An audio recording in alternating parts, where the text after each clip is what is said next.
On the one hand, the Finance Minister desires to assure the financial sector that the federal government has the means to continue to finance wastages and corruption without having to reform the crony-infested economic structure.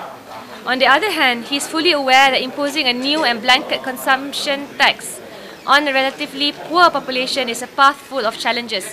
In the transition process from the current tax system based on income to a tax system that is fairer, the government proposes that individual income tax rate be reduced by 1 percentage point for each group annual income tax exceeding 2,500 to 50,000 ringgit. Now, the Prime Minister's budget speech clearly contradicts those in his cabinet. Why do I say this? Just last April, when queried in Parliament on the link between GST and TUKA, Small Retailer Transformation Programme, the Deputy Minister of Domestic Trade, Cooperative and Consumerism, Tan Lian Ho, blatantly issued a denial. She issued a denial in Parliament stating TUKA program has nothing to do with GST. This is despite the Ministry's website stating the following objectives for TUKA, which is an EPP entry point project which aims to modernize traditional retail stores under the flagship National Key Economy Areas (NKEA).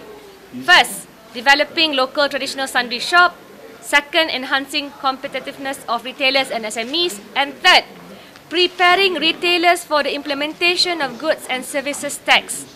You do this, you don't even tell the retailers what they're getting involved in. Such double-speak borders on lying and is a clear case of misleading the Parliament and hence the people it represents.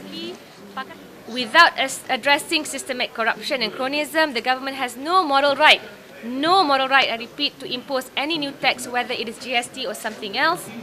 The immediate imperative of the next government is not to tax the squeezed middle class and the poor more, but to grow their income and disposable income, so to ensure dignified lives for them and also for them to have more cash to contribute as a consumer to drive and stimulate the domestic economy.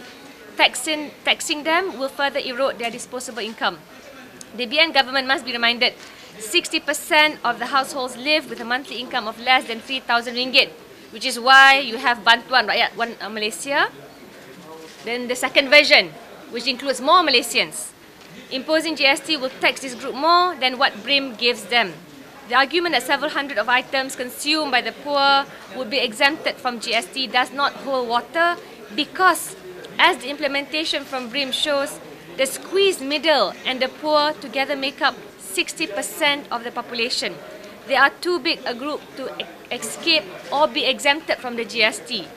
The government must be sincere in articulating economic policies, in particular taxation policies.